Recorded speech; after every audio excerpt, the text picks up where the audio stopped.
the sidelines for a long time. Now I'm finally getting in the game. It's about time. This is my time. This is my time. The only thing I consider impossible is losing. I've been waiting on the sidelines for a long time. Now I'm finally getting in the game. It's about time. This is my time. This is my time. The only thing I consider impossible is losing.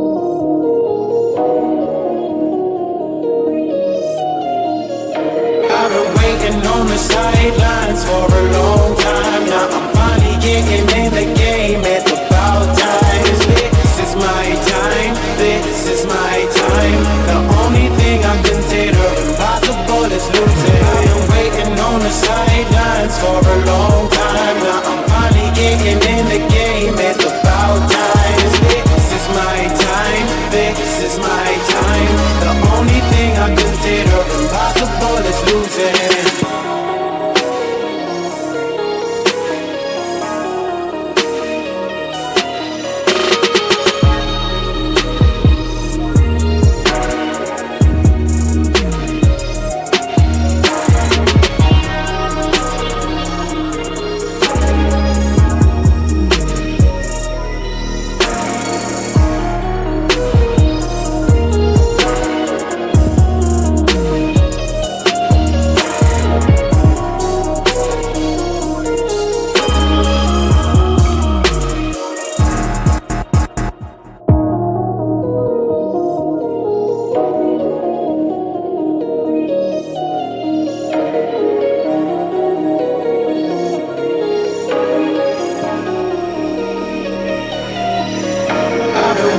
On the sidelines for a long time. Now I'm finally getting in the game. It's about time. This is my time. This is my time. The only thing I consider impossible is losing. I've been waiting on the sidelines for a long time. Now I'm finally getting in the game. It's about time. This is my time. This is my time. The only thing I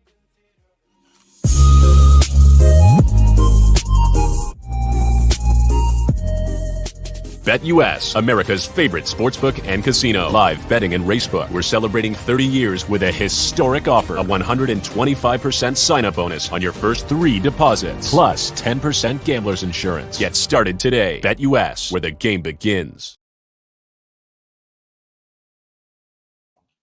What's up, ladies and gentlemen? Welcome back to TD Fans Talk, home of the real Miami Dolphin fans. This stream is being powered by BetUS. Today's video, that is our sponsor. Listen, they are offering 125% on your first 3 signups. If you haven't heard of them and want to check them out, click on the link in the description of the video. And did you know BetUS has a whole fleet of YouTube channels covering pretty much every sport, live and daily? BetUS TV, go check them out. Even me, Richie, Dan, we have our own show on BetUS TV Monday through Friday, 3 p.m. to 4 p.m. called The Huddle. Make sure you check it out. Before we get started on today's video, I wanted to show you all something here. This is very interesting to me.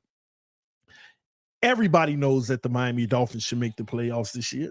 Everybody knows that.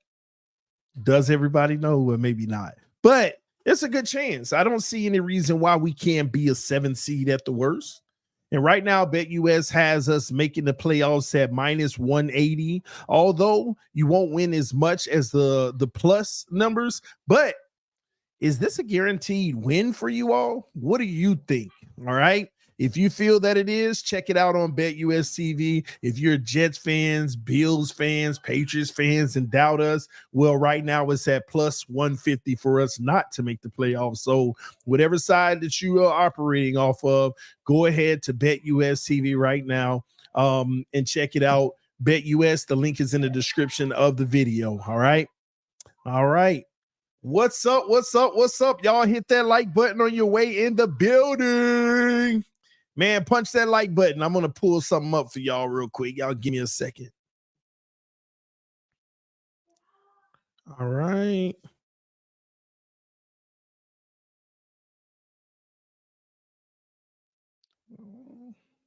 All right. Okay, we're good. All right, man. Y'all hit that like button. We finna discuss some stuff today. Wanted to go live. Shout out to the homie Glenn. Sent me some stuff too. We're gonna hit that tomorrow, bro. The stuff that you sent me. Shout out to those on Twitter watching right now.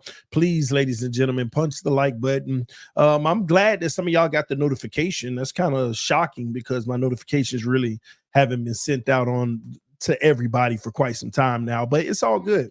If you hit that like button, it'll take care of business.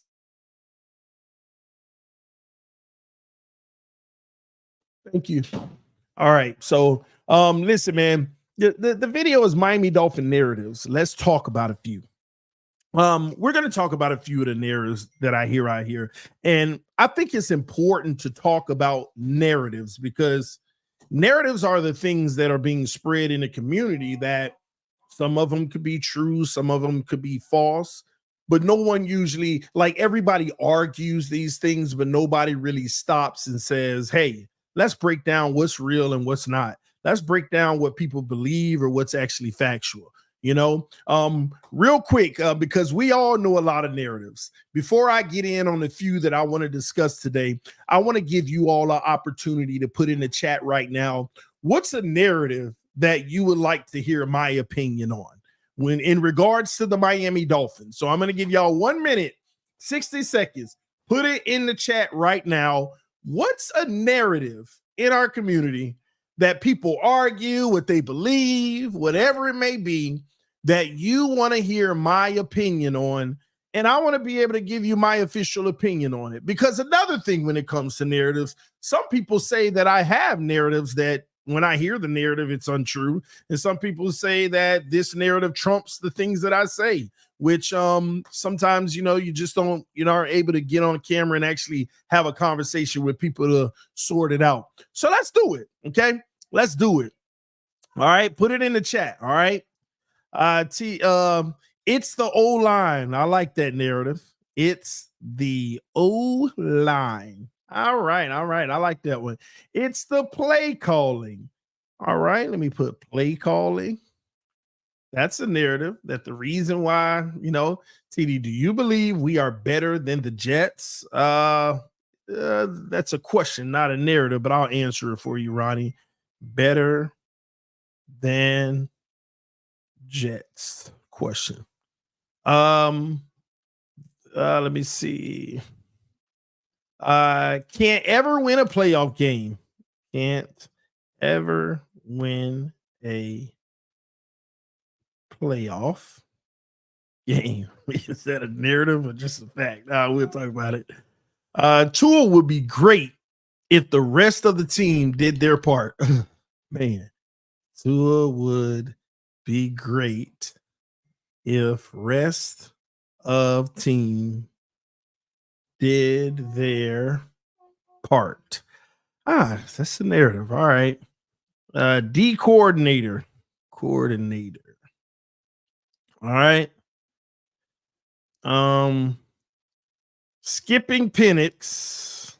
I didn't know that was a narrative to skip Penix if he's there in second round. One moment, guys.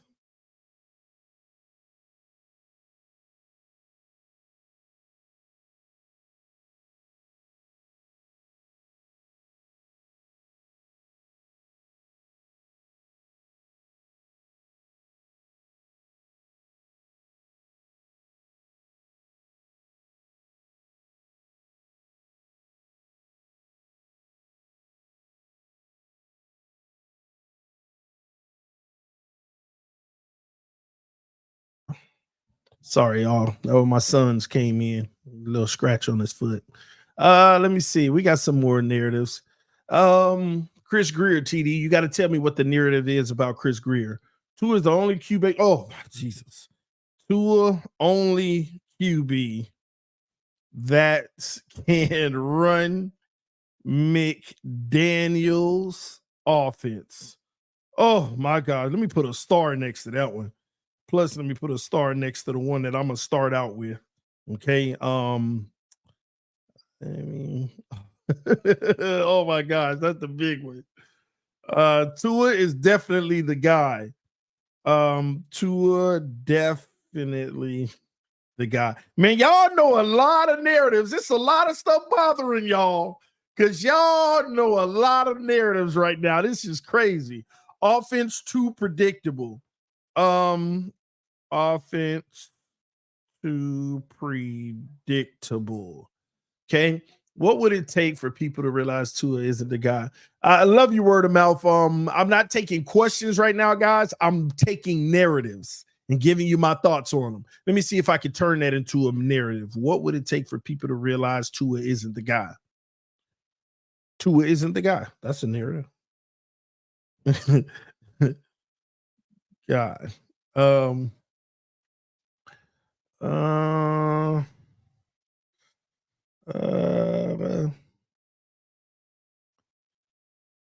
Okay. All right, let's stop right there. Let's stop right there. Okay. I'll take that one last one. They dropped too many balls. And I'll add in big moments. All right. I'll add that in big moments. Let's do it. Okay. You're not a Dolphin fan if you don't think Tua is a guy. Well, I address that narrative all the time. Okay, let's go ahead and get started. I'm gonna be honest with y'all. It's almost like I got 3, 6, 9, 12, 13 narratives here, and about 10 of them are Tua. And my haters gonna come in here in 10 minutes and be like, always talk about Tua. I just asked y'all a question. Y'all want to talk about Tua, so it's my job to talk about him. All right. Let's start out by saying this.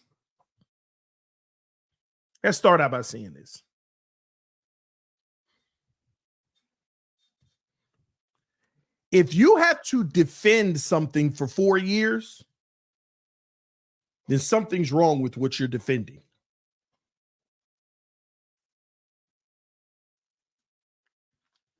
Let me say that again. If you have to defend something for 4 years, then there is something wrong with what you're defending. At some point,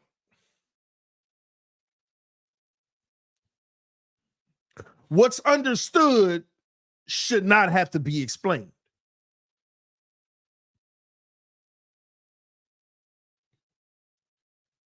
At some point, it's been proven to the point where when you hear otherwise, you just ignore it.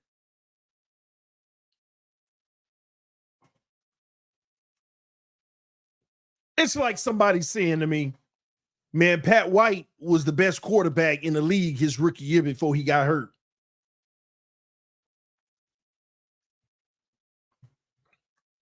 You think that's going to get a real response? I mean, you might get a laugh, but is it going to give a detailed response of why it's wrong? It's not. Why do I bring this up and say this? Because at some point, you, the viewer, you, the audience, you, the Dolphin fan, you, the person, have to stop arguing. You just got to stop arguing with people that argue something that they've had to argue for 4 years. Now, some people could say it's the flip side of it. But you got to understand when you're on the progressive side or you're on the side of the criticizer. When you criticize, there ain't no time limit on criticism. If it's there, you can continue to do it. When you know something shouldn't be getting criticism, at some point you just stop because it doesn't make sense. So with that being said, everybody been defending Tua Tagovailoa. Not everybody, but people been defending Tua Tagovailoa for 4 years now. And the problem is there's some people who can recognize the things that are argued about him. But then there are others that try to tell you none of it exists, or there is an excuse for everything. Everything. Like the O-line, like play calling, all that stuff, right? That we're going to address today. Narrative number one that I want to start out with. I had my own number one, but I'm going to go over a number one y'all gave me, and I'm going to make my own number two because it goes hand in hand. Narrative number one. And understand this, people. I don't go in the lab and write down 10 narratives and research my comebacks so I can have an advantage of what to say. I don't do none of that. I come on here and I say, I only got one narrative that I really want to address today. But I come on here and I get 12 more, and without going to do any research, I can handle them. So don't think that I'm in this lab trying to figure out how to sell y'all on a narrative. Let's talk about these narratives. So I'm going to use y'all's first, then I'm going to use mine second, then I'm going to use y'all's third through 12 that y'all gave me. So the first one that somebody said on this stream, that's the biggest one. Tua's the only quarterback that can run McDaniel's offense. Oh, I feel I'm about to start cooking. I'm about to start cooking. I'm telling you, I put this snack down. I got a full course meal, a belly full on this one. I'm about to start cooking. Tua is the only quarterback that can run McDaniel's offense. All right, let's get it. First of all, stop disrespecting Mike McDaniel. Stop disrespecting Mike McDaniel with that statement. Y'all don't know how basic and elementary this offense is. I don't care about no players. Well, it's so intricate and this and that. Stop. Listen, I'm sitting there on Sundays calling the plays and what they about to run and how they gonna run it. Stop disrespecting Mike McDaniel. This is the basic version of the offense with freakish speed and freakish athletes that make it hard for the NFL to cover. It's basic, but these athletes we have just make it so successful. Now, why do I say stop disrespecting Mike McDaniel? Because some of y'all would think I'm insulting him by saying it's basic. When I say stop disrespecting him, stop acting like this is Mike McDaniel's offense. I truly believe that this is only 20% of what Mike McDaniel's mind can come up with.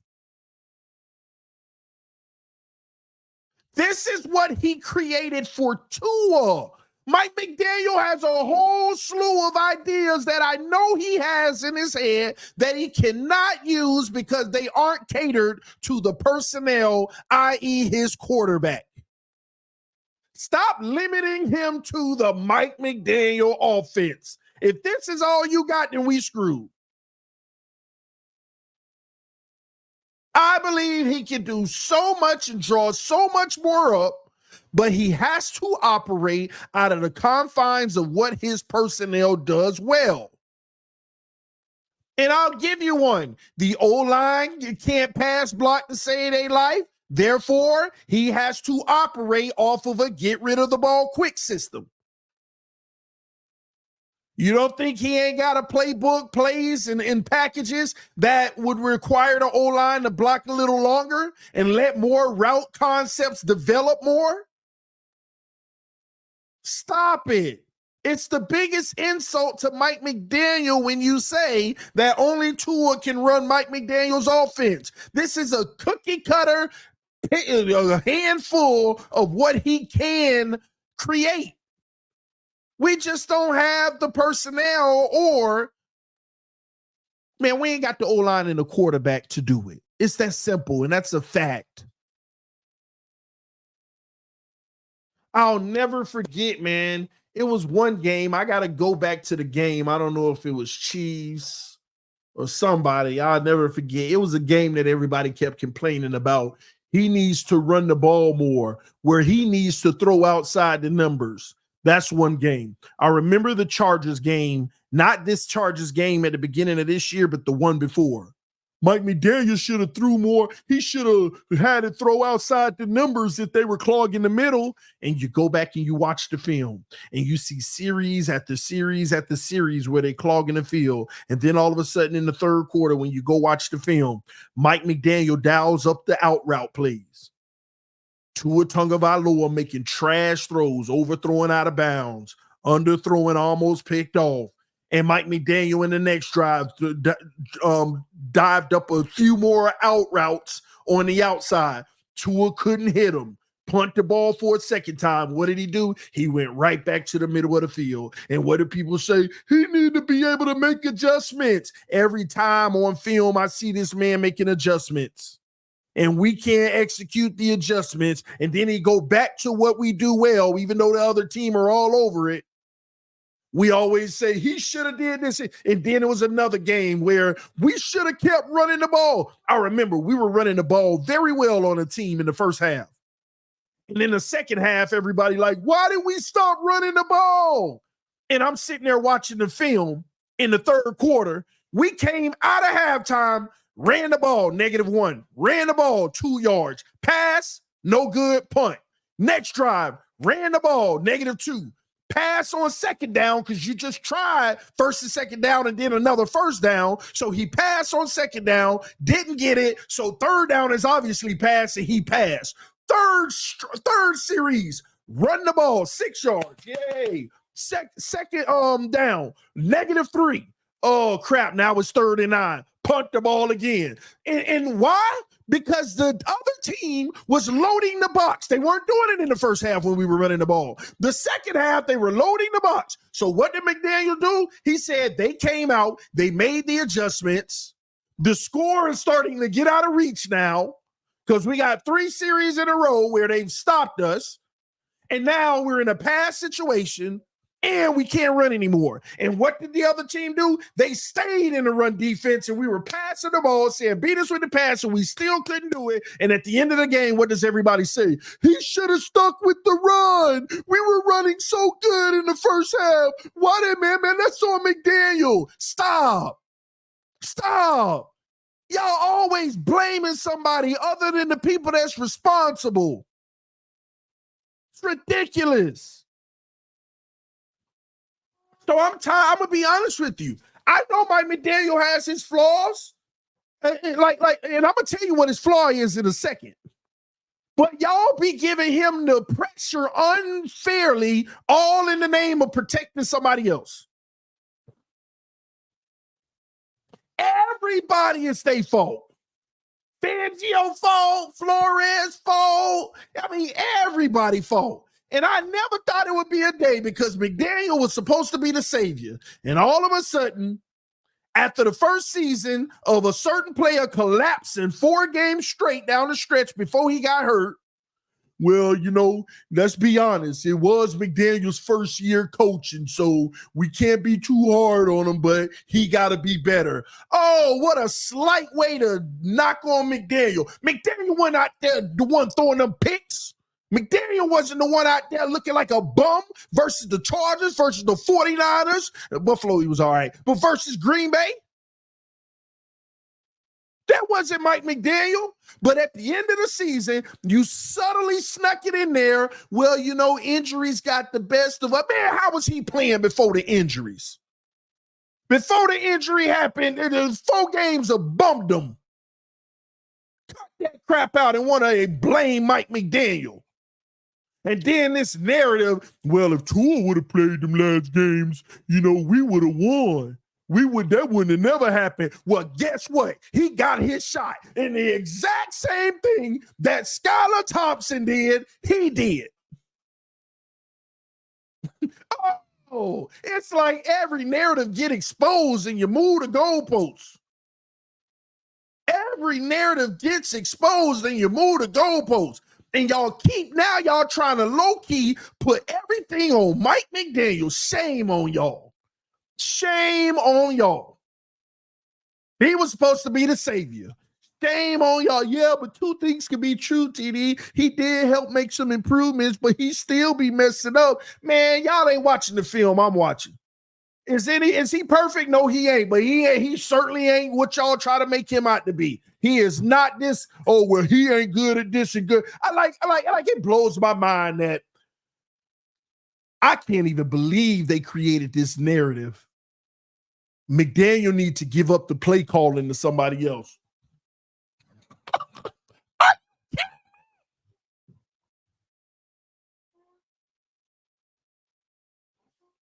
Let me tell y'all how janky some of y'all is with that narrative. Let me tell you how janky that narrative is. I remember in year one of Mike McDaniel, he always would go for it on fourth down, even in our own territory. I'd be like, man, I wouldn't do that if I was you, McDaniel. He'll do it anyway. We'll get it. And I'll be on my stream and I'll be telling y'all, I know we got it, but I ain't gonna lie, that's some foolish stuff.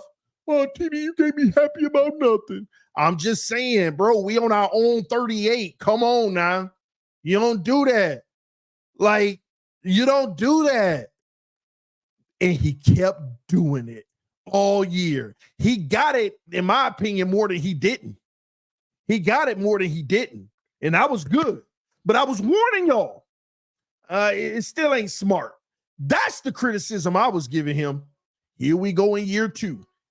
Man, I don't even know if McDaniel got a fourth down in year two. I'm sure he got some, but we failed on so many fourth downs. 4th and 1, 4th and 2, 4th and 3. We failed on so many last year. And I said, I told y'all, we going for it. It's McDaniel. And it came back to bite him last year. It came back to bite him. That's the type of stuff you can criticize him for. That's the play calling stuff you can criticize him for. But don't be criticizing him about the regular game flow play calling. Y'all done lost me with that. All this, he should have ran the ball more.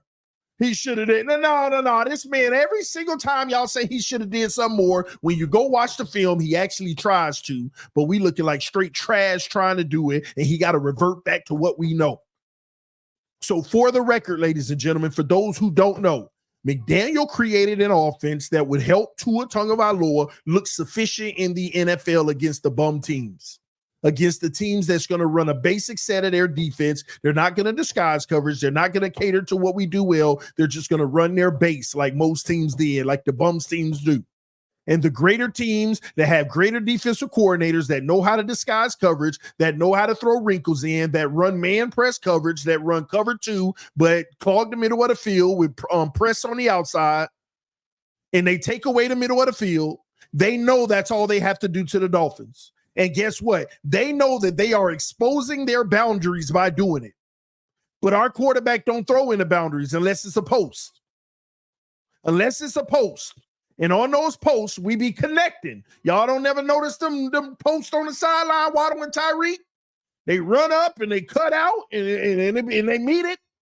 We do connect on those. That's the only one, but it takes forever to get there. But on a post, you got a little bit more time to get the ball there. But we can't run the comeback routes on the outside. All that stuff. The go routes on the outside. We don't run the go routes on the outside typically. We run go routes out of the slot, or we run go routes in the seam. On a few occasions, we'll run it inside the numbers and veer outside and have it flow. A few occasions. And outside of that, anytime we're at the 40-yard line, we'll hike the ball and Tua throw it up deep towards the end zone, and Tyreek always beat his man and he get it, which is genius of Mike McDaniel, by the way, because Tua one of the worst deep ball throwers in the NFL. But Mike McDaniel was smart enough to figure out When we're around the 38 to the 45, this is where when we hike the ball, we can create timing, just let it up towards the end zone, flick it up for about as far as you go, and Tyreek will be meeting it in the end zone. And those are the only ones that are typically in stride. Yeah, there's one or two more that you could find on film that doesn't fit that criteria. But that is the general deep ball for the Miami Dolphins now. Around the 38 to the 45-yard line on the opponent's territory, we hike the ball and we take the shot towards the end zone, and Tyreek run right under it in stride. It's a timing situation where he just flings it up. But why can't he do that typically in the open field? Because the distance ain't working for him. So at the end of the day, man, this narrative about Mike McDaniel need to quit. He's the only QB that can run McDaniel offense. This offense is way more. This offense can do way more, but McDaniel don't even show it to you, because why show you something that certain people on the offense can't handle? Why run plays that I know he can't handle or he doesn't do well? Y'all want to ignore the fact that when Mike McDaniel first came in, everybody always bring this up, but they don't want to think about what was said. Mike McDaniel said, I took these 800 plays that he does well, 700, 800, whatever the number was. It was up there in the hundreds. I took these 800 plays that he does well. Them other 800, 1,000 plays, I get rid of that. What do you think he was getting rid of? He wasn't getting rid of some trash plays. He was getting rid of plays that Tua's skill set doesn't do well with. He took the ones where that fit his skill set and said, we're going to do more of these and we're going to do them even better. But y'all ignoring the group that he didn't keep. The plays he didn't want him to run, the plays he didn't want. Why didn't you want to run them? Because those are outside the numbers. Those are plays that you don't actually, execute well because it doesn't fit your skill set. And Mike McDaniel can create some beautiful stuff out of stuff like that, but he can't with Tua. We don't want to acknowledge this, though. We just want to act like our quarterback can do any and everything. Lies. You done lied to me. And it is what it is. Let me say this, too. It doesn't have to be an insult. It doesn't have to be a terrible thing. But when we can't even acknowledge that, y'all make Tua look bad. When you can't just acknowledge what it is. But the reason why you won't acknowledge it, because you need somebody to blame. So when things go south like that, you want to blame Mike McDaniel. Well, he need to open up the playbook. No, he don't. Because if he do, Tua gonna look worse, and then you're gonna find a way to blame him anyway and be like, I don't like these play calls. I don't like these play calls of Mike McDaniel. That's what y'all gonna say. If he open up the playbook and incorporate the things Tua don't do well, he gonna run the plays, and he gonna look like trash. Y'all gonna say, I don't like the play calls. He needs to create. No, stop. Which brings me to the narrative that I've been hearing that I want to get rid of today. Now, I need some of y'all to put your thinking caps on with this one, because when I first say it, you've heard it so much and nobody's pushed back from it that when I say what I'm about to say, y'all gonna be like, oh, you tripping now, TD. No, I'm not. Listen to the basics. There was an argument this week. People arguing Herbert and Tua, which I don't know why they still arguing that crap. Let's get something straight. Has Tua Tagovailoa been better than Herbert as of late from a production standpoint? Absolutely. But Tua is not and never will be more talented than Justin Herbert. Argue with a mirror. He will never be as talented and skillful as Justin Herbert. Has he played and produced better than Herbert lately? Yes. But as a pure quarterback, he will never be as skillful and as good as Justin Herbert. Like, You don't have to knock Herbert down just to build Tua up. It is what it is. He won't. Well, he got more wins. Has Tua had more success than Herbert lately? Yes.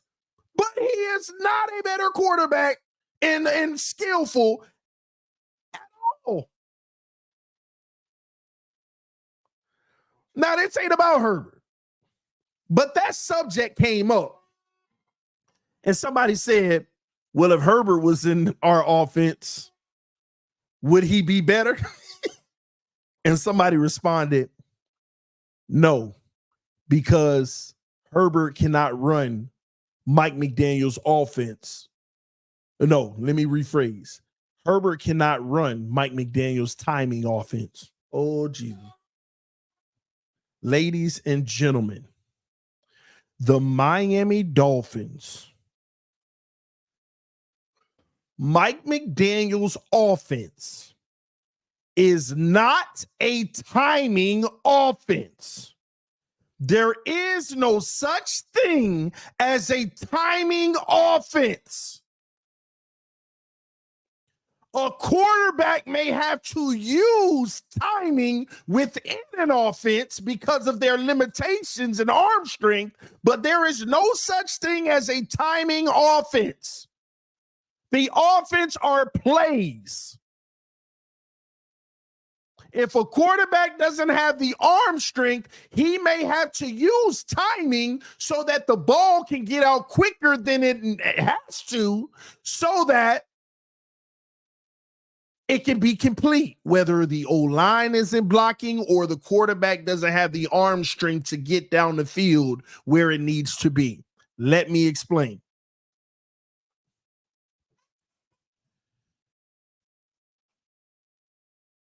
If we hike the ball, we fake to the running back, and we turn around, and there is great coverage on the outside. 30 yards down the field, there's great coverage on the outside. You look at it, this ain't a good throw. Then 40 yards down the field, the wide receiver starts taking off past the corner. Oh, he's getting separation. I need to throw the ball now. Uh-oh. Never mind, because they're about 50 yards down now. I got to heave this about 60 just to get the timing right. I can't do that. If I don't have the arm strength to do that, I can't do that because I identified him getting open late. So instead, like a quarterback like Herbert, he can do it. Okay, I see it now. I can throw the ball 60 yards and get it there in time for the guy to catch it. But every quarterback can't do that. It's the same offense, same play, but every quarterback can't do it like that. So what do you have to do if you don't have arm strength? You have to anticipate through timing. You have to hike the ball, fake the handoff, turn around, and heave it up before the separation even starts. You have to trust and rely that your receiver is going to be there and get the ball. You have to trust and rely that they're going to be in the spot to get the ball. And then they can catch it around the 45 yards from you. That's timing. It's the same play. Same exact play. But you got to release the ball sooner when you don't have the arm strength and you have to anticipate. So when you don't have the arm strength, it becomes about timing, but the offense is the offense. And people don't understand that. Same freaking system. Anybody could run this system. The difference is everybody doesn't have to do anticipation like every quarterback anticipates. But Tua anticipates more than any other quarterback just about because he has to. He doesn't have the arm strength not to. He can't wait for it like Aaron Rodgers, Herbert, and all these guys. They can wait to verify that it's open and squeeze it in there. But Tua has to anticipate it being open because by the time you identify it is, it's already too late. because you're not going to get it there at the same speed they could get it there. People don't understand what arm strength is. Arm strength is not about distance. It's about timing. Arm strength can get the ball from the pocket outside the numbers for 10 yards in 1 second. Weak arm strength might be 1.8 seconds. There is a difference. That's arm strength, not how far you can throw. Oh, he can't throw the ball 60. A lot of times what y'all got to realize is, yes, it can also have something to do with how far you can throw it, but you're not strong enough to get it down there. But a lot of times it's speed. It's not just about distance. Now, some guys have cannons, and it becomes about distance. But how many passes are past 40 yards by a quarterback in a game? 6 to 8%.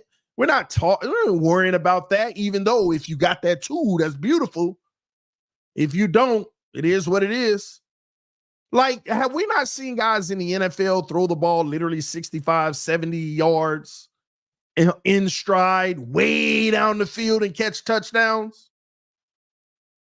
Trust me when I tell you, Tua has to throw the ball 2 seconds before they do, and just for it to end up around 55 yards and meet them in stride. He can't afford to wait out that extra second and heave the ball deep. He just can't. He can't. Let me ask y'all a question. If the Miami Dolphins were at the if the Miami Dolphins were at the 45-yard line, our own 45, and we got 55 yards to go, and it's the last play of the game, you think the Dolphins heaving up a Hail Mary? Do you think the Dolphins are throwing a Hail Mary? Plenty of quarterbacks going to throw a Hail Mary from their own 45. But do you think the Miami Dolphins throwing a Hail Mary? No, they're going to dial up a quick play and start flipping it and tossing it to each other. That's just a fact. We know this. But let's get something straight. Arm strength is not about the distance. It's about the timing in which you can get it to the distance. That's all it's about. So when people say Mike McDaniel's offense is a timing offense, Mike McDaniel's offense is Mike McDaniel's offense. Tua has to utilize timing within Mike McDaniel's offense so that we can make sure guys can get the ball in stride. And I'm going to be honest with you. Why do you think majority of his interceptions are like, why would you even throw that? Why do you think majority of his interceptions are literally, bro, why would you even throw that? It just made no sense. He don't have the typical tipped away interception. He don't have those. It's always, why would you even throw that? It was never open. And I always tell y'all, go back to Tua's interceptions. 80% of them, they were in the right spot. Either that wide receiver got bumped and his timing was off. Like, y'all be blaming Tua, and I'll be like, yeah, it's a pick. But trust me when I tell you, Tua put the ball right in the right spot. But the receiver didn't get there. You see how they bumped him at the line of scrimmage, messed up the timing? You see how they tugged him and held him a little bit, messed up the timing? Because we don't have a quarterback that's going to read the situation. He's not going to hike the ball. He know he want to go to Tyreek in the middle. He not going to hike the ball and see Tyreek fail and get back up and readjust where the ball's supposed to be. He ain't going to do that. He going to put it right where it was supposed to be when it was supposed to be there. That's what he going to do. And how many times the receivers got to tell you this themselves? All of them say it in interviews. You just got to get to that spot. You got to be there. That ball coming. I mean, we watched the in-season Hard Knocks, and Tua said it. I got to trust that you're going to be there at that spot. He said it. Who was the receiver that played for Buffalo last year? He even said it. Yeah, the difference between this offense and that one is, this offense, you got to always be ready. You don't know when it's coming. It could be late in the clock. He extend plays. But in Miami, You got to be to that spot at that time. Everybody's telling y'all the truth. And y'all act like and again, this ain't a knock. I'm just dispelling the myth that this is a timing offense. No, this is an offense, and it has to be timing for our quarterback. Other people can run this offense, and they don't have to do as much timing because they got arm strength to see it come open. Where's the guy? And zip it to him.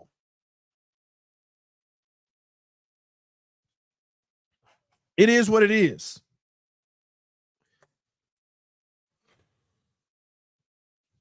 And I'm going to be honest with you. He does a great job throwing with timing. Tua is a great timing quarterback.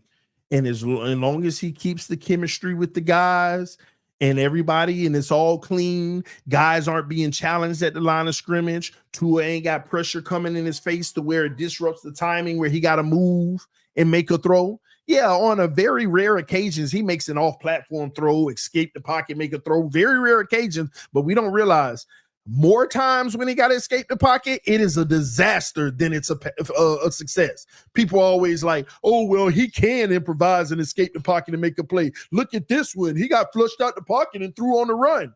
For everyone that's successful, there's 3 unsuccessful ones with him. But we just want to show that he can do it. Yeah, he can do it. Yeah, he can do it. But how often can you do it? That's what the argument has become in our community. Everybody want to argue about whether somebody can do something or not, when it's never about whether they could do it or not. It's about how often you can do it, how consistent you can be doing it. People on one side want to prove, look, this is proof he can do it. Yeah, we know. But if he's doing it at 20%, what good is that to me? Yeah, but you said it's something he can't do. I mean, technically it is. If you're 20% in something, then you're not good at it. But that doesn't mean he can't. Oh, we arguing these ridiculous semantics. Ridiculous semantics. That's like being able to complete 1 out of 5 passes, 20%. Somebody arguing with you, he can't even complete cat passes. Oh, he 20%. It proves he can at least do it. Like, come on, why are we arguing semantics? People understand what it is. So listen, again, stop insulting Mike McDaniel to say his offense is a timing offense. His offense is not a timing offense. They just asked Tua to utilize timing so that it can be a success, because Tua don't have the tools for the offense. So they have to use timing. Because what y'all don't realize, the same offense could be way more explosive. See, what we don't point out are the easy things that we leave on the table. Everybody get mad whenever I bring this up. Tua's improved his deep balls, and he's one of the highest percentages in the last 2 years.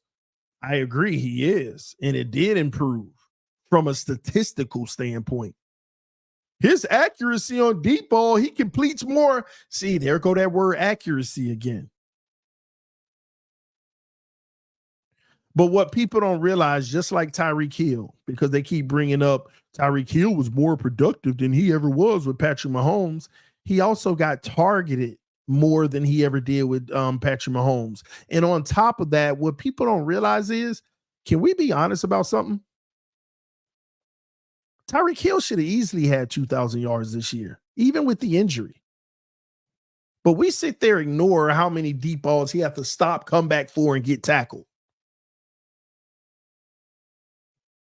That man should have had 20 touchdowns this year. He should have had 20 touchdowns last year. With what he was putting up, he should have had 20 touchdowns in both years. I think he had 19 in both years combined. And in that first year, it was 7. He should have had way more touchdowns. Not even close. But we don't think about that. We just think about it was the most yards he ever had. That amounted to nothing. That amounted to nothing.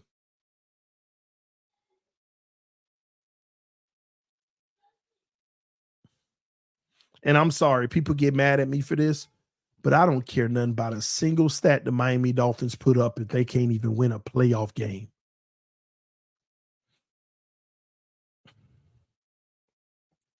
Let's keep these narratives going. It's the O-line.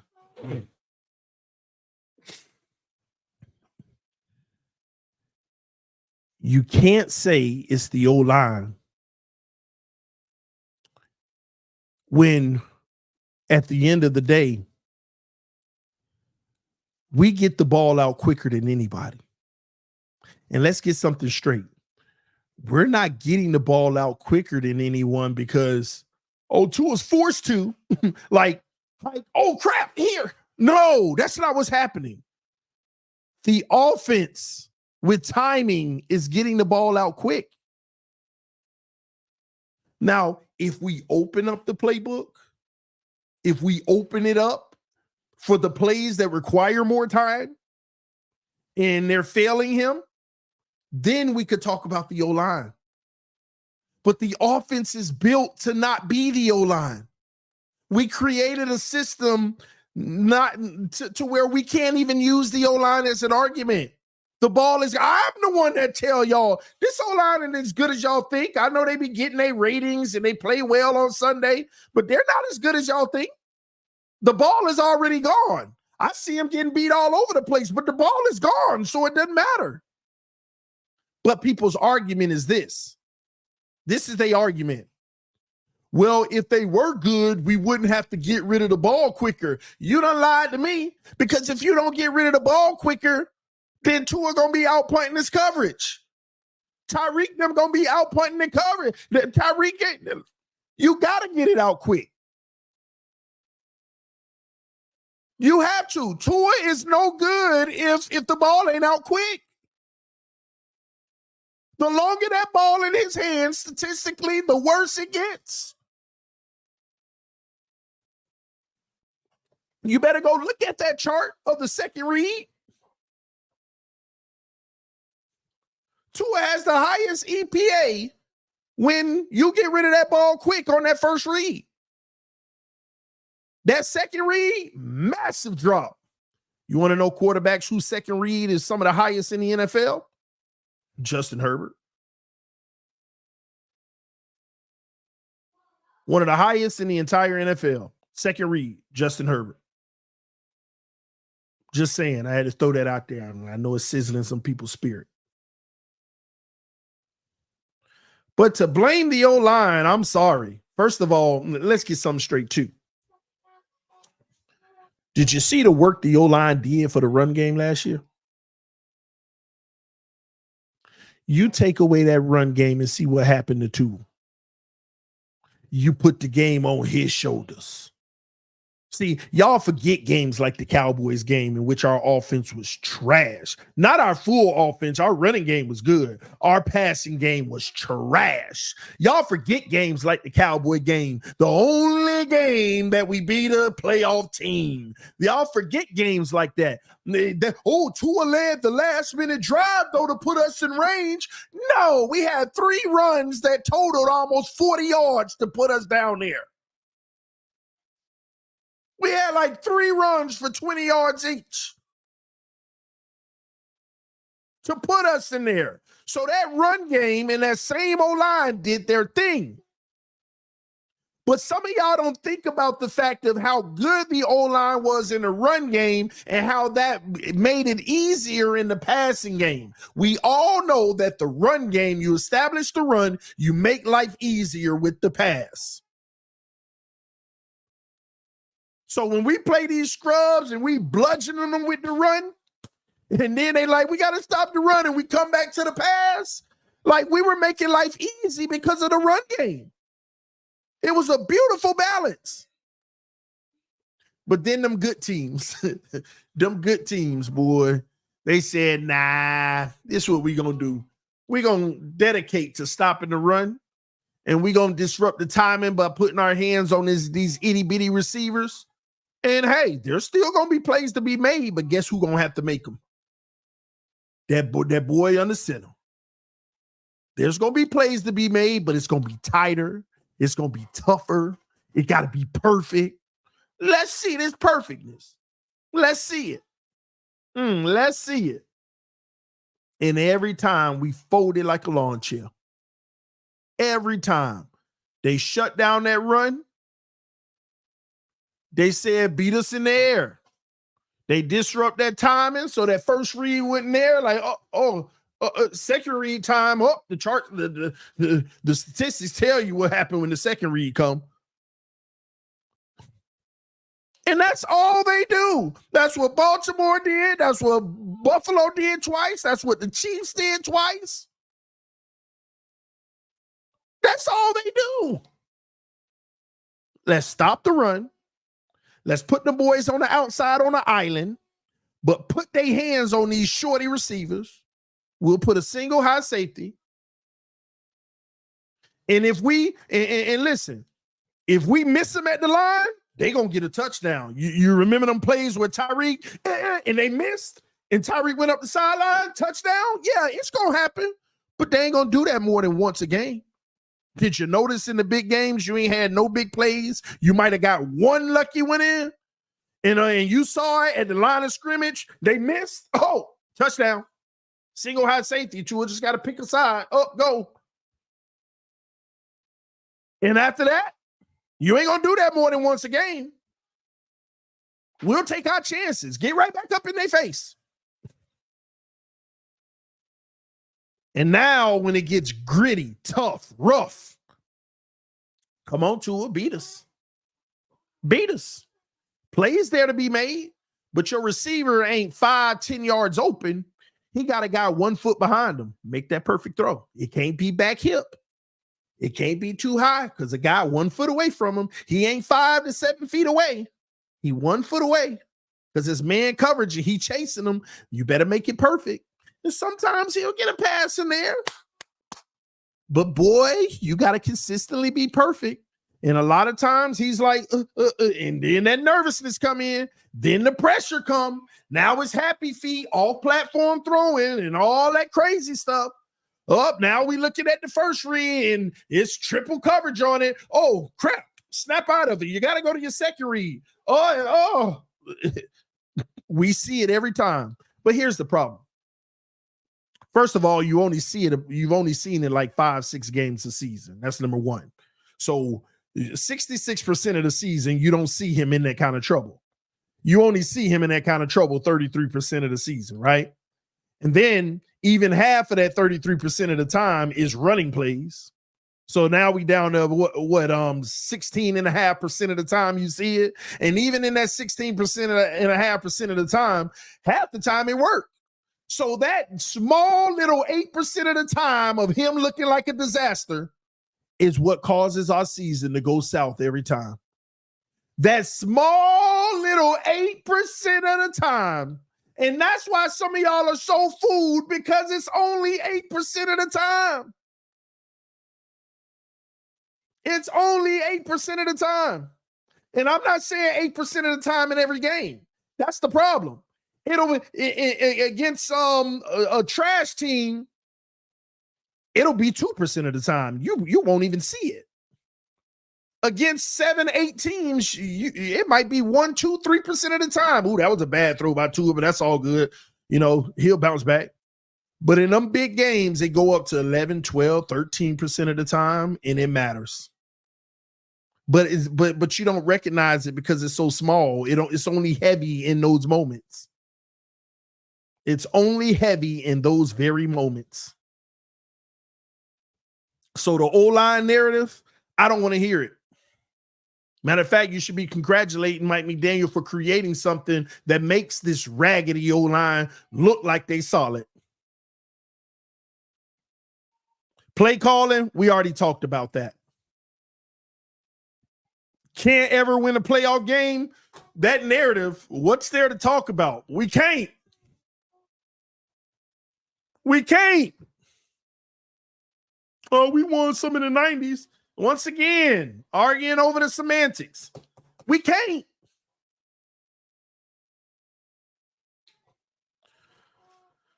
Tua would be great if the rest of the team did their part.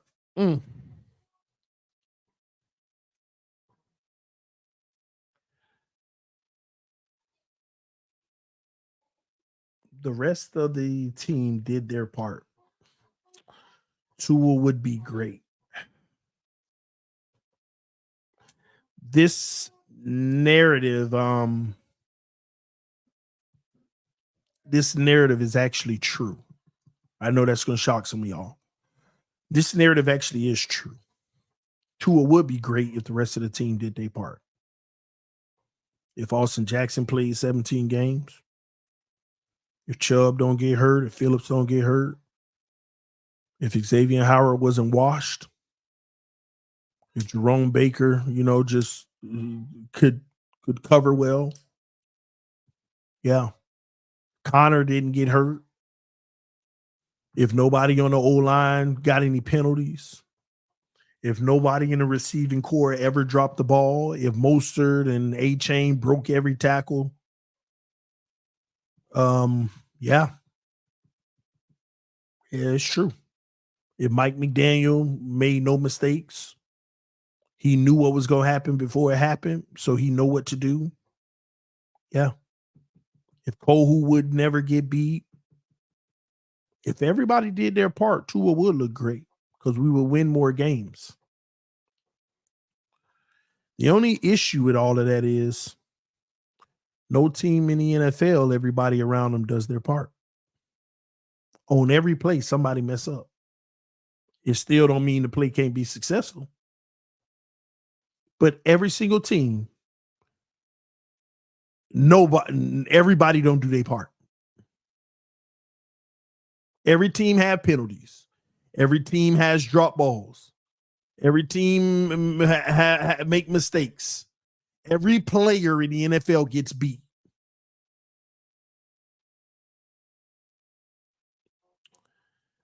But this leads me why we talk about the quarterback position so much. Because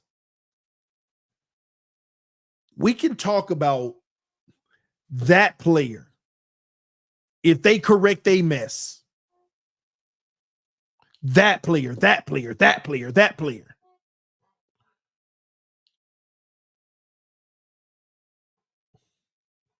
Who's going to have the biggest impact on the team?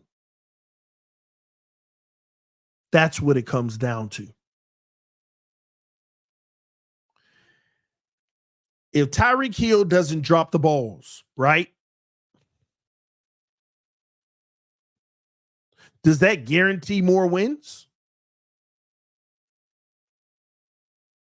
We want to cry about our wide receiver dropping the ball when we were down by 7. Well, that would have helped with the comeback. You don't know what was going to happen when Buffalo got the ball next, or Kansas City, or whatever game. But I know what happens at the end of the game when our quarterback throw an interception. I know what happened at the end of the game when our quarterback fumbles the snap. Who has the biggest impact on the team on the field? We can ask everybody to do their job better. What's more realistic? Who has the bigger impact? If you want to fix a problem, you go to whatever has the biggest impact first. Every team might have 20 things they need to fix. But guess what? You go to the top 3 things, you might can live with the other 17. But you trying to fix those 17 so you ain't got to worry about the 3? Ridiculous. This is why the quarterback is the most important position. This is why everybody talks about the quarterback. Somebody said Herbert throws interceptions too. Well, Herbert has a better touchdown to interception ratio in his career. Not even close. It's not even close.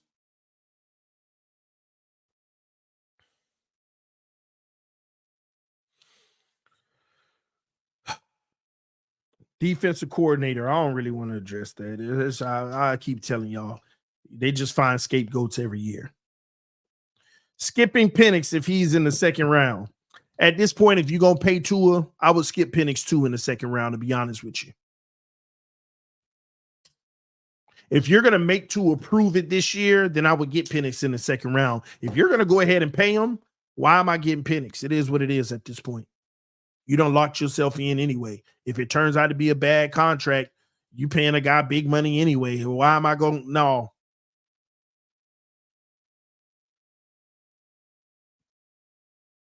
Only reason I wanted them to draft Penix in the first or second round is because you didn't have to pay Tua. You don't have to pay him. You can know without a shadow of a doubt that he's that dude. How are you going to pay him when you got a potential of 3 years to make sure? In the moment you make sure, pay the man. But you got potentially 3 years to make sure. But you're going to pay him before you even know because you believe in him. You believe he's the guy. You believe he can be the guy.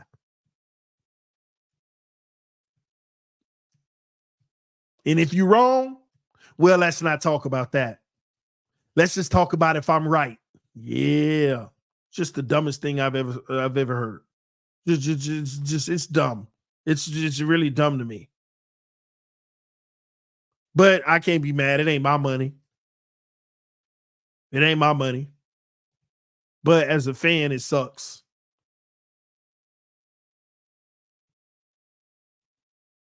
Making Tua prove that he's the guy has nothing to do with whether you like him or dislike him as a quarterback. It has everything to do with being a fan of the team. You don't have to do something that could cause you years of misery, but you're going to do it anyway when you had an opportunity to make sure first, but you're going to do it anyway. It's the dumbest thing I've ever heard. Well, what if he decides to sit out? That's why you draft Penix. Let him take that risk. And like everybody's saying, who out here other than the Miami Dolphins willing to give him $50 million? Who out here looking like they would give him $45 million in the open market? Who out here look like they're going to give him $40 million in the open market? Yeah, you might find some $35 million buyers like Baker Mayfield, but who out here and you ain't bidding against nobody? Ain't nobody knocking on your door saying, hey, man, we'll give you 2 first-round picks for Tua if you don't know. Ain't nobody knocking on our door doing that. Nobody. So, yeah, I'm all for skipping out on Penix in the second round at this point because you're going to pay him. It is what it is. Learn the hard way.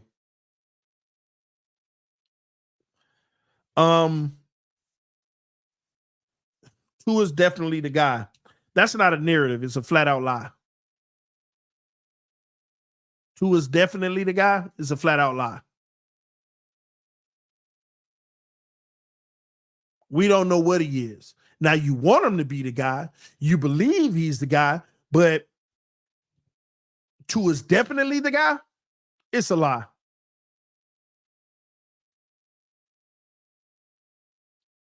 That's not a narrative. It's just a lie. The offense is too predictable. It's not completely predictable, but the problem is it's so limited that you can run certain defensive schemes that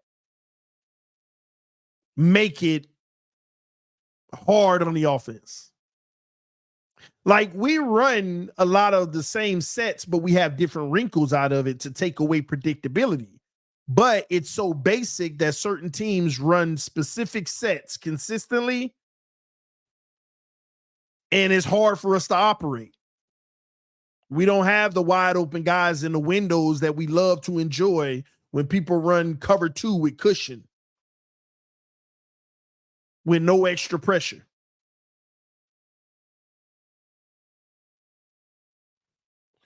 The narrative that Tua isn't the guy, that's speculation. We don't know yet. He hasn't proven to be, but that's speculation. So it is a narrative that he isn't the guy. But time will tell. We don't know that. He could very well end up being a guy. We don't know because he got a further opportunity. We've seen players all of a sudden like, whoa. I mean, Baker, Tyrod Taylor, And here's the mess up thing. After their 1 or 2 seasons of whoa, look at they're coming on now, then they go right back to being bums. So we'll see. They drop too many balls in big moments. Tyreek had some big drops.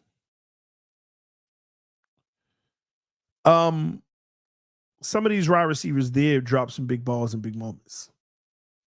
They really did. They really did. Here's the problem I have with that narrative, because it's really to defend Tua. But the problem I have about the drops in big moments, in which most of those games, those drops wouldn't have told us if we won or not. It would have just put us in a better position to win, but we still don't know if we would have won because the other team was still doing their thing. But there were still big drops and big moments. That's the truth. But here's the issue I have with the people that keep saying that, because Tyreek and them need to come up big in big moments too. But here's the issue I have. Not a single drop this year was bigger than the drops that Skylar Thompson experienced versus Buffalo in the playoffs. And we barely lost. Not a single drop this season was bigger than the 3-4 major drops in the playoff game 2 years ago, Skylar Thompson. Not a single one this season was bigger than any of those drops that he experienced in that playoff game, and we almost won.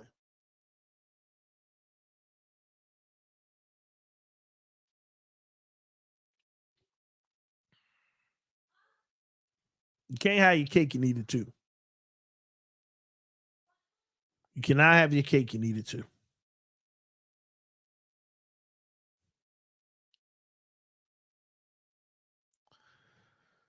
Huh.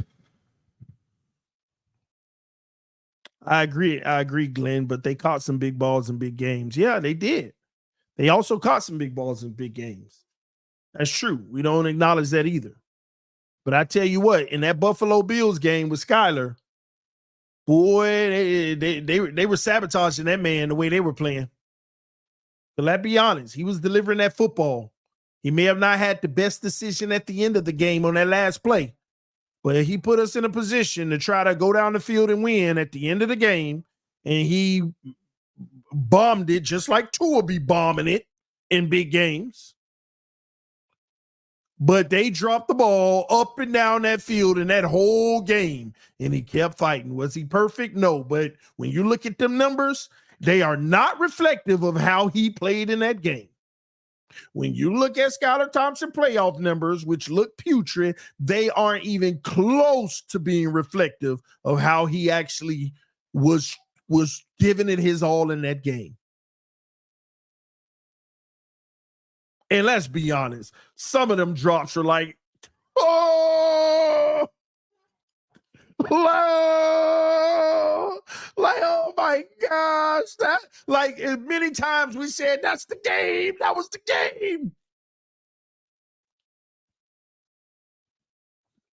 Boy, don't get me started on Waddle. Oh, that's when I started being a little, I ain't gonna lie, I felt some way about Waddle in that game, especially Waddle. Man, there's this play that they keep showing of Tua on Twitter where Waddle goes up the seam and he comes across the middle. It was a Chargers game. Tua puts it right on the money in the middle, and Waddle uses his speed, get upside, and take off downfield. Man, Skylar had that same thing, and Waddle came across, and Waddle just, oh, Waddle. And when you look at the play, it was the same thing. Burn them to the side and take off. It would have been like a 60, 70-yard touchdown. Same situation, man. And in a playoff game, I ain't gonna lie, them receivers sold. We should have won that playoff game. Skylar Thompson should have had our first playoff win in a long time. Let's call it what it is. He really should have had our first playoff game in a long time. Matter of fact, Skylar Thompson Buffalo game was the closest we've come in the playoffs to winning in the last 20-something years, 25 years. Skylar Thompson's playoff game was the closest we've come to winning in the last 25 years. Because I remember that Pittsburgh game. I remember that when we got blown out. I don't know who it was, Matt Moore or somebody. I remember our playoff games. I try to forget them, man. It ain't many. But that was the closest we ever came to winning. And it went down to the wire. We got a chance to win at the very end. But what happened before that all through the game? Skylar came to play, man. He was going to give us our first playoff victory in a long time. And they snatched it right away from the man. Snatched it right away. The man put up 30 points, man. The offense put up 30. And we round here at the end of the season now can't score more than 10 on any given Sunday in January. The end of December or January of the playoffs. Can't even put up more than 10. 7 in most of them.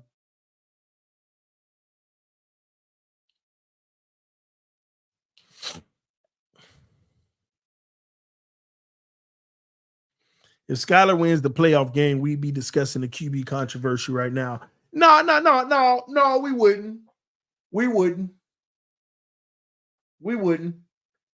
Because here's the crazy thing.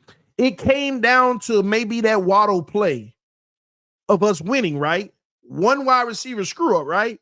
And here's why we wouldn't. Because this is what everybody would have said. Nah, he won that game. That was good for him. You know, he deserves to be our official backup now. But we wouldn't have got Mike White if he would have did that. So this is what they do. This is what they would have said.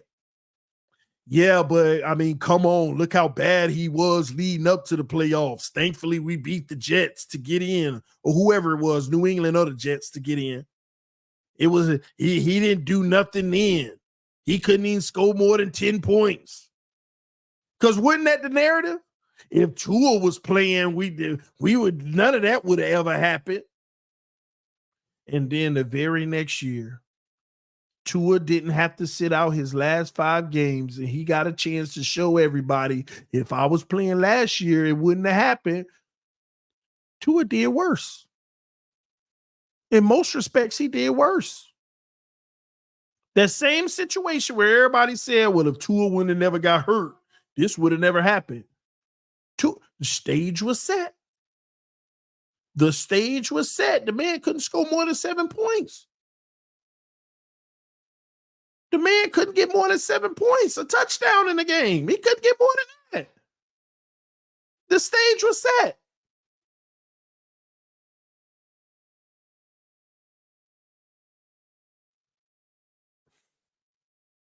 But they still wouldn't have made it a quarterback controversy. It wouldn't have been.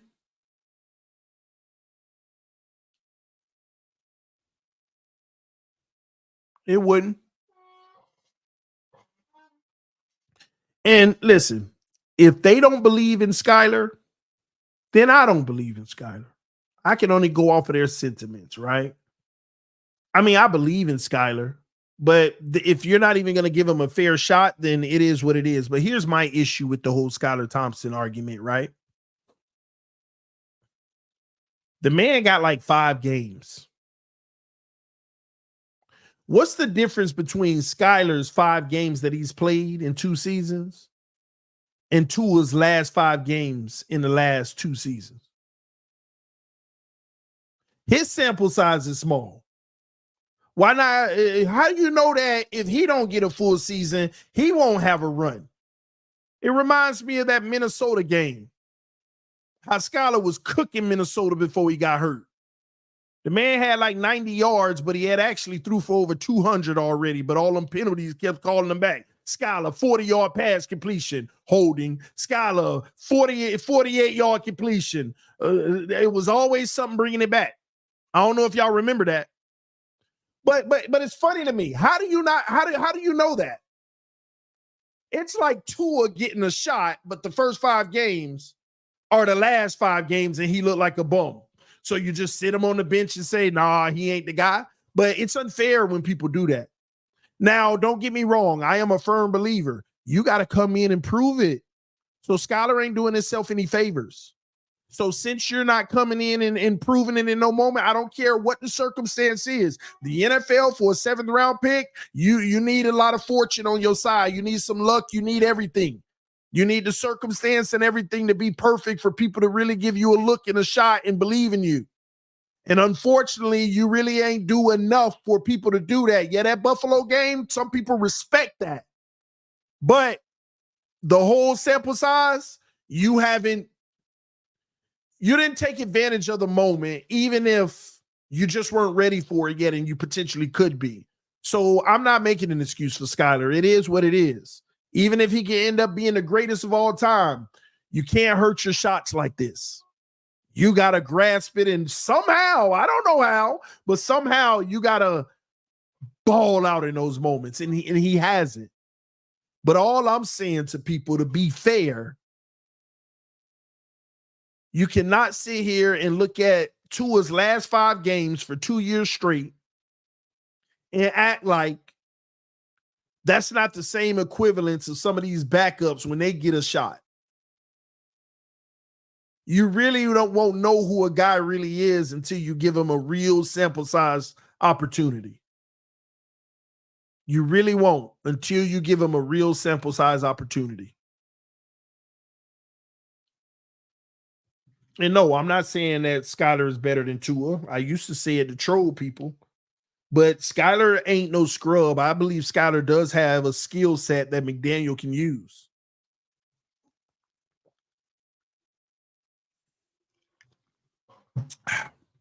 I really do.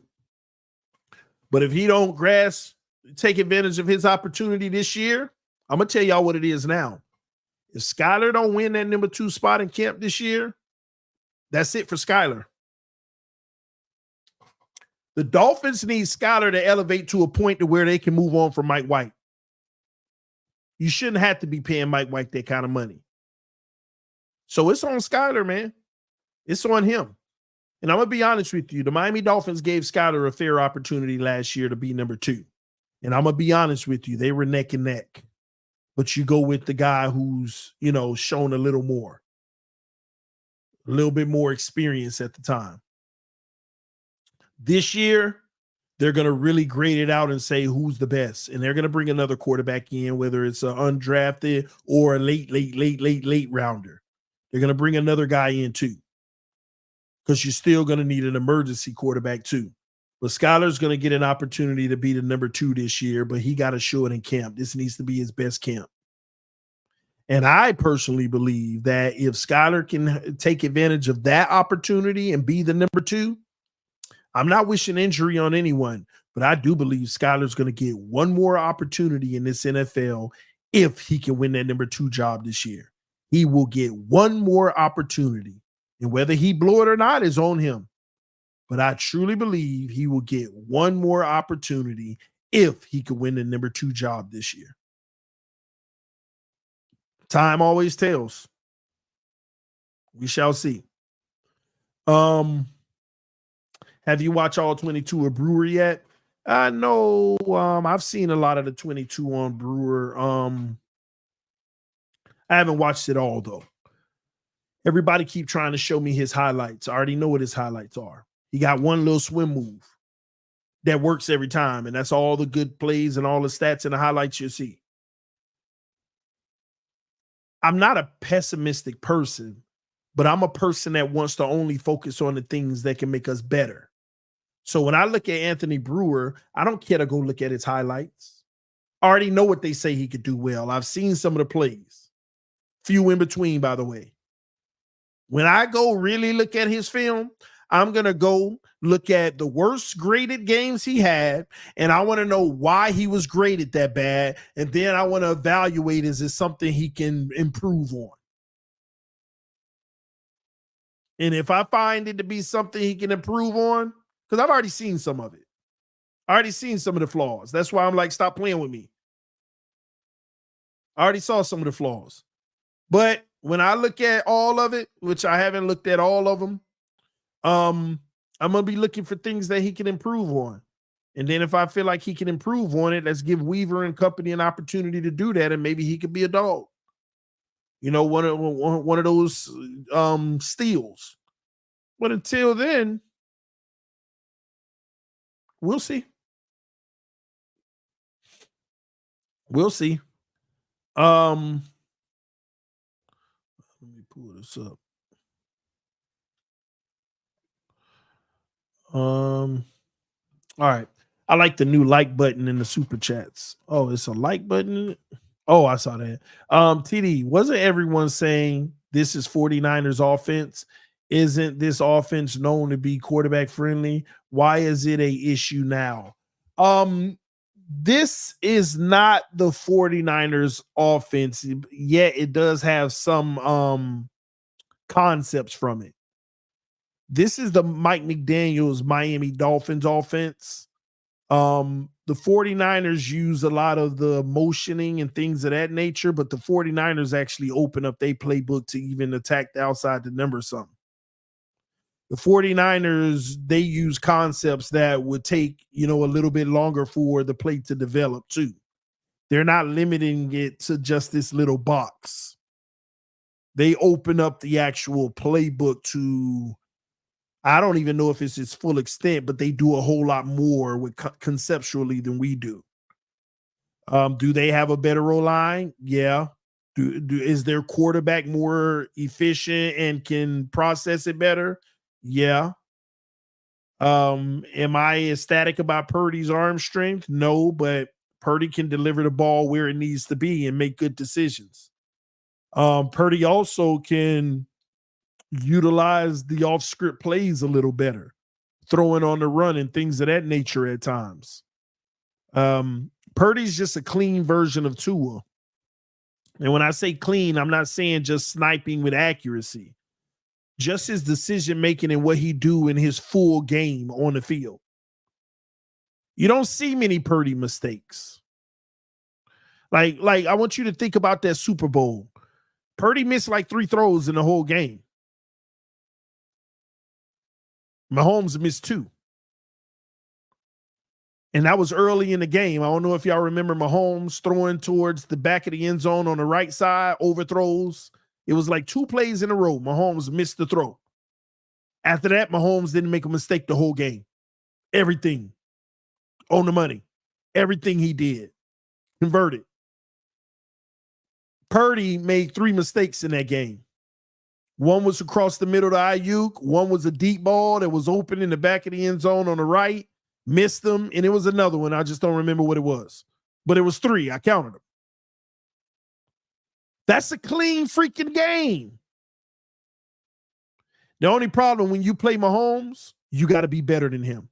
Purdy was 1 play away from tying him, like being what he was. 2 plays away from being better. It's that simple.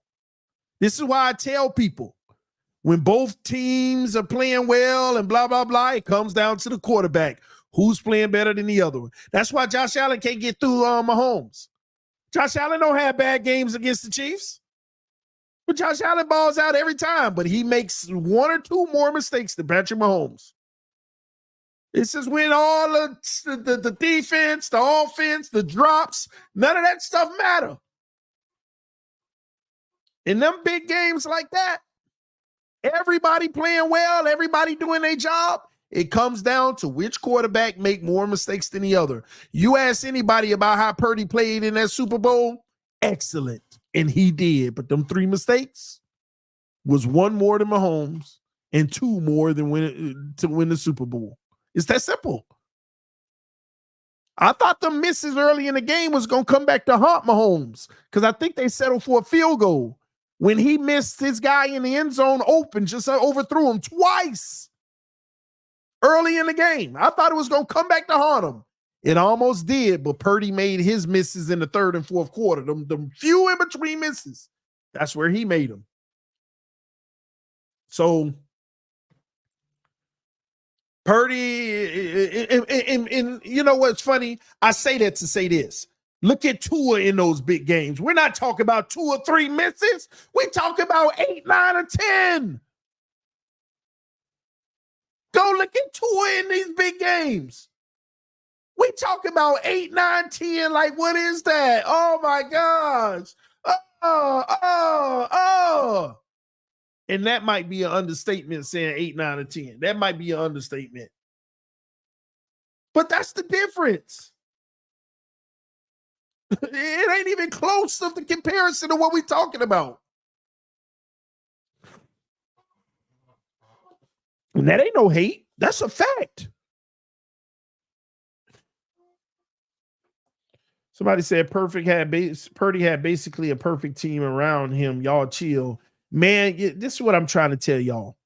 When you get to the Super Bowl in the championship round, man, both rosters be playing darn near perfect. Y'all don't get that. Them guys be ready. They be zoned into them games. When you really look at those games, both teams be playing darn near perfect. Man, go look at the Lions versus the 49ers game. Wouldn't the score like 35-33 or something like that? Man, they were on the money. They were going at it. Everybody was balling. Purdy had a darn near perfect game. Right in that fourth quarter,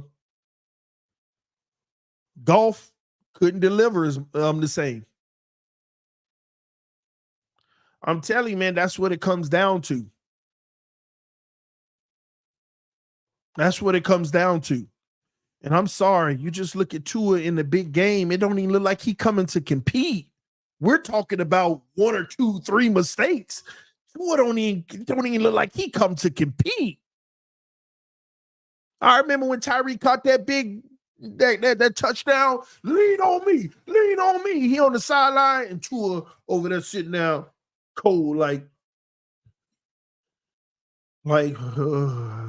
all right, we'll go back out on the next one. Like, come on, man. Like he don't even show up.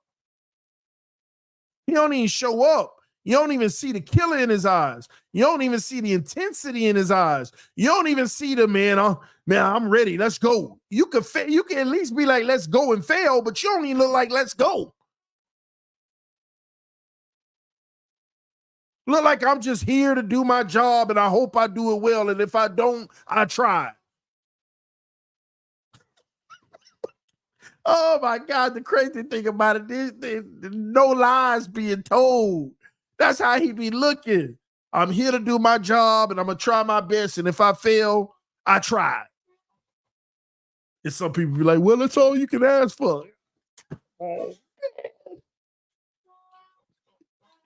man. No, I want you, man. I'm here to do my job and I'm going to do it. I'm going to get it done. I'm going to deliver. It's time to put up or shut up. And if you fail, we know you came to play, though. We know you came to play. I want to hear at the end of the game, it was a hard fought game. We just know that we just had to come back better, and learn from our mistakes. Every downfall is an opportunity. I'm sick of hearing that from Mike McDaniel. Every time we lose a big game, the good thing is any downtime is an opportunity. Well, we never grab an opportunity, Mike. Something ain't happening. You're not resignating to getting through because these boys ain't grabbing that moment. They not. Adversity is an opportunity. No, adversity is adversity.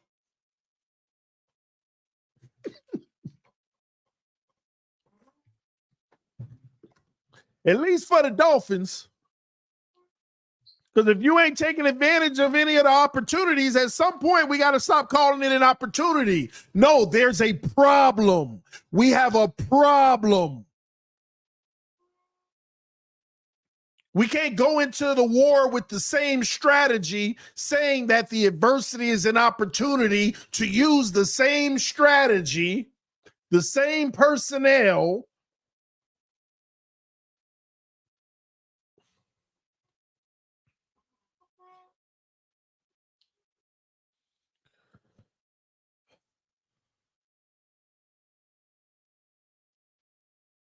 These narratives, man.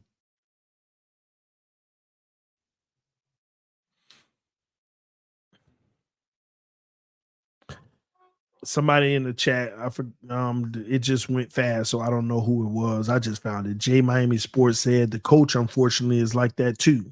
That's also the problem. Yeah. And he think it's good enough to just take ownership of all the team does well. Of course, you're the head coach. You're going to assume the ownership of everything that goes wrong regardless. But stop sitting here acting like these players ain't doing no wrong and making it seem like everything they do wrong is your fault.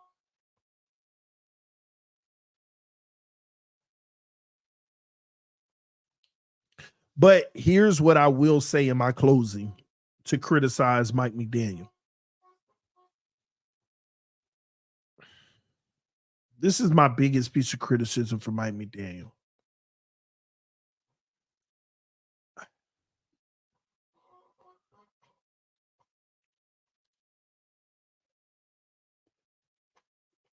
You can't develop a quarterback. Some people ain't gonna understand me when I say that. Mike McDaniel can't develop a quarterback.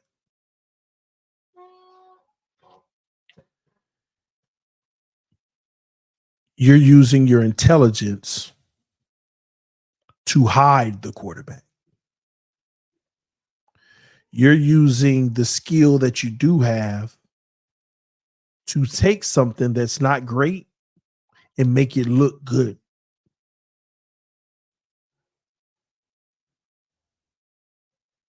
I told y'all this analogy before. I was a sales manager when I was in corporate America. And I remember we kept having, hiring classes and orientation classes that were failing and failing and failing. And our turnover rate, letting people go was very high. I remember when I got promoted, I said, let me take that area and let me turn it around because I'm a numbers guy. I'm analytical. I know what's going to get the biggest bang for our buck. So we had a grading system, like on a scale of 1 through 5, right? And if you get a 3.0 rating, that's average. You don't want to go below 3 because then they start talking about, action plans and corrective action and things of that nature. And there are goals you have to meet to start, working towards having a 5 rating, which nobody got a 5 rating, but y'all get my point. And the goals were 30% was sales in general. Another 30% was how efficiently you sold certain different tiers. So there were different like tiers of what we were selling. So what's your ratio compared to your peers? So in football terms, it's almost like touchdowns is 30% and your QBR is 30%, just hypothetically, right? If you want to put it in football terms. So that's 60% of your grade right there. If you're a perfect 5 in those two, you got a 3 at a minimum. Hmm? Oh yeah, yeah. Just those two will get you nothing under a 3 if you're good at that. So then you got, 20% on quality, making sure you're doing it the right way. 15% on customer interaction, making sure that you're nice, right? And I always remember it. And it was another 5% on like extras, like selling people the extra stuff, right? So I always say when I came into the department, everybody before me would come with like a class of 20 new associates. They would have like 2.2 ratings, 1.8, just everything failing, right? So I came in the management and it was simple to me. I understood numbers. And I said, okay, first of all, they're new. Quality is gonna be trash for the first 6 months anyway. You know how many mistakes they gonna make and they're gonna learn from them, but they're gonna make them. Throw quality out the window. Well, I'm gonna teach you, but there's a large percent of what you are taught you forget anyway until repetition kicks in for you to lock it in. Throw quality out the window. I'm gonna save so much time on that, all those lessons. And what did I do? I came in and I focused on sales, sales, sales, sales, sales. And what was I? A perfect 5 in sales, a perfect 5 in passer rating, the rating. And the only expectation I had was customer interaction is a given. You're gonna be nice to people because otherwise, what are we doing? And I never had a rating under 4. That's what McDaniel's doing to Tua. But Tua has a flaw in quality, is the analogy here. And McDaniel is not helping him. See, we're past the 1 year of getting you off of orientation, because at some point I had to go and start working on their quality. And then as I worked on their quality, now they're all getting rated 4.5, 4.8, all that good stuff. Promotions, everything.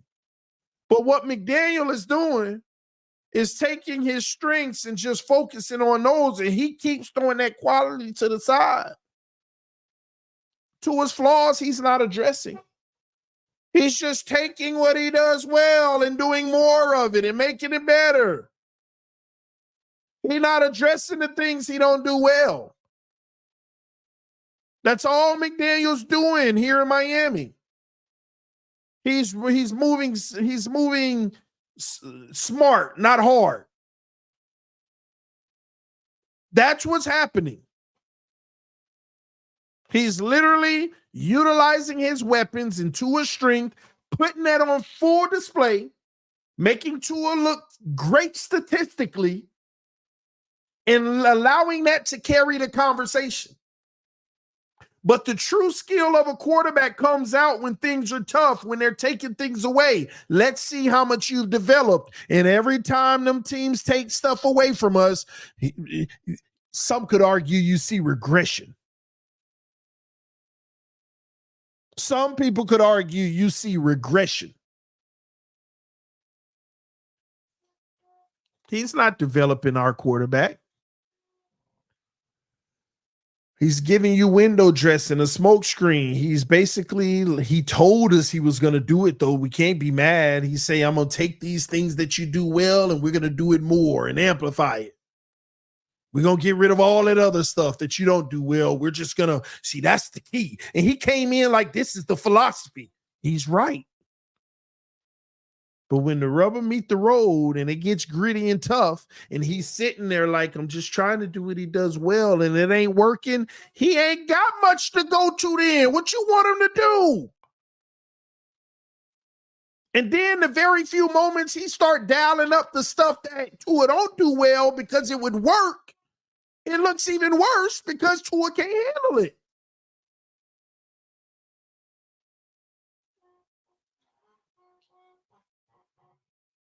That's all that's happening in Miami. So when there was news that Tua's getting a quarterback coach, oh, well, somebody's going to be working on his flaws. But I'm still like, ain't that supposed to be McDaniel, the main person in that process?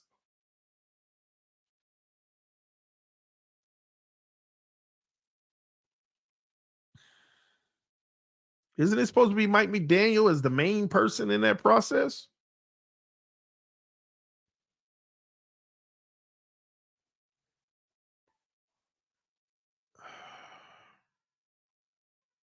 We only want to prepare Tua. We only want to put him in a position where things are easier for him, where it's not tough, which should be the goal. But where's the preparation for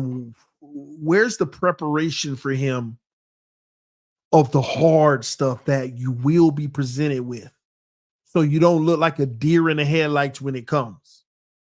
Where is that development? All in training camp and everything. We got people wide open in the middle of the field running loose. Why don't we emulate in practice taking away the entire field? Well, like I should be able to see in training camp, right? I should be able to tell in training camp that Mike McDaniel got with Vic Fangio and said, this is what we want to do today. I should have at least been able to see this once. This is what we want to do today. I'm going to give Tua plays where the first read is in the middle of the field and the right read is on the outside the numbers or whatever it may be, right? And I want you to run your defense to take away that first read. You know it's coming. And I want him to work on getting to that second read and identifying where to go with the ball and being able to get outside the numbers. I should be able to go to training camp at least one day and be able to see the defense taking away the middle all day and McDaniel running nothing but plays that will force him to go somewhere else. You know what Tua does when we take away the middle? There'll be a crosser, and if he's smart enough to where he don't throw it, which is good, he will wait on that guy to clear the middle and then go outside.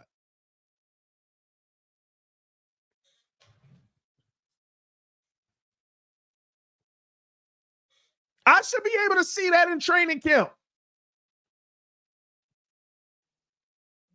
Even if it takes you saying, hey, tell a D-line, let up a little bit, which they don't. And here's why they don't, because even when they get a sack, they don't touch the quarterback because they want them to finish the play so that they can keep getting the reps. Otherwise, they be stopping every play. No, finish the play even if you would have got sacked so we can get the rep in with the receiver and the chemistry. I should be able to tell that in training camp. I have never been able to tell that. All I see is guys running open in the middle and him just tossing it over the middle. And that's why for the last 2 years, I've left training camp and I've told y'all the same thing 2 years in a row. If a team plays zone with cushion, Tua is going to eat them alive. Tell me I'm wrong. Did I not tell y'all the last 2 years in my final training camp stream where I say, here's my final, what I thought about training camp with the Miami Dolphins headed to the season? Did I not tell y'all 2 years in a row, if teams play zone, Tua going to have an MVP caliber season? It's too easy. Putting the ball in the spot all day, Tyreek Waddle and all them running across. Did I not say that? And yes or no in the chat.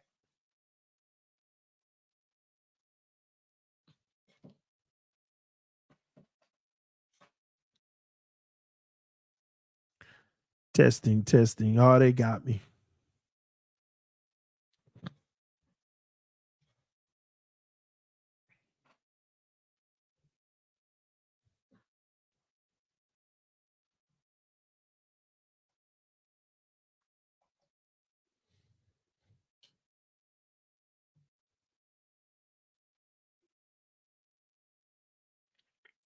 Testing. Testing. 1, 2, 3.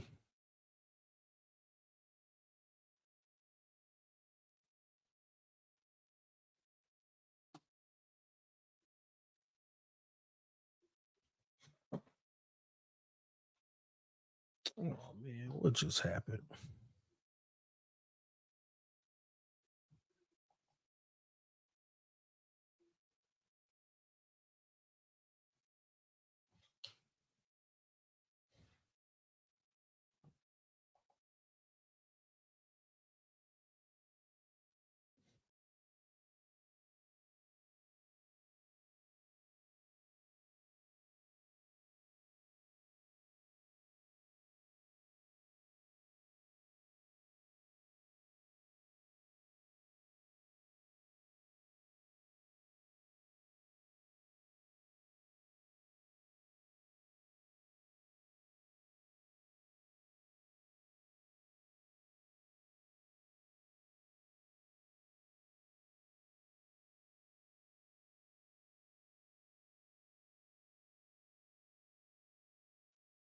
Two and I got your boy. I'm back though. Somebody said 2 in ears with an EMP. They got you, boys.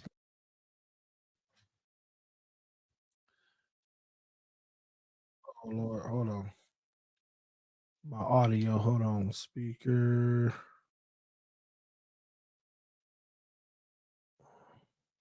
Give me a second.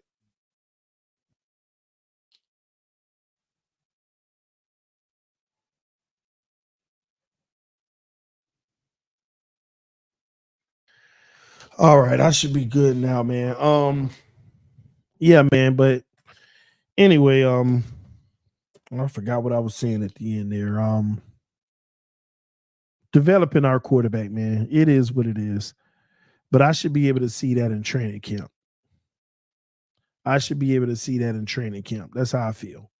But we don't do that. So I'm gonna be honest. I'm very hopeful that our new like this quarterback training can help him in some of those areas so that when McDaniel dials those things up, man, he can execute them and we can see a whole nother version. Um TD, come on, man. You know he's short. Most guys that size struggle with progressions, reads, even Russ struggle. Yeah, I'm not saying, but the whole point is acknowledge the struggle. See, I love what you just did there. You're right, but acknowledge the struggle. And if teams force you to be in those situations to where you have to be able to play well through your struggles, he can't do it. And that's what we want him to do. So hopefully this year he can. Time will tell, man. Time will tell at the end of the day. All right. Word of mouth, you tripping. Let me see. All right, cool. Well, listen, ladies and gentlemen, thank y'all so much for tuning in to TD Fans Talk, home of the real Miami Dolphin fans. Again, this stream was powered by BetUS. Receive a 125% bonus. The link is in the description of the video. Make sure you check out those latest odds on BetUS where they actually show you the odds, okay? They show you the odds of winning for the Miami Dolphins just to make the playoffs. It was minus 180 for us to make it, plus, I think it was plus 200, plus 150 for us to miss. If you like that action, make sure you check it out, ladies and gentlemen. And also, don't forget, a lot of people don't even know that, BetUS TV has a large platform with a whole bunch of different platforms with different sports. They got NBA, college basketball, MLB, soccer, boxing, everything. Make sure y'all check that out. I already told y'all before that me, Dan, and Richie, we're on BetUS TV on The Huddle. This is our show Monday through Friday, 3 p.m. to 4 p.m. Come check us out. Here are the other shows that BetUS TV has. They just got almost every sport. So come check out BetUS TV and all the other BetUS sports channels, all right? So use the link in the description of the video to sign up and take advantage of the promotion as well. Supporting our sponsors is supporting the channel. Thank y'all for the love and the support. Slip and Jimmy said Tua will win a Super Bowl as a backup in KC. Maybe. Or he wins a Super Bowl as a starter in Miami. All these things are possible. All these things are possible. But we also have to be real with ourselves and decipher between the true and the false narratives out here. All right. So this is a big season for us. I just hope that it works out. It turns out the right way. Fans up no matter what. It's about the Super Bowl at the end of the day. Hopefully we take that step forward and we're really, truly competing for it this year. I want an AFC championship game or bust. Love y'all. Appreciate y'all. Fans up no matter what. And don't tell me, let's just start with a playoff win. Man, these players ain't going to be here forever. Stop. Super Bowl, AFC championship or bust. It's that simple. The playoff win was last year's goal. Okay? We got to now make up for that and go further. Love y'all. Appreciate y'all. Peace. I'm out.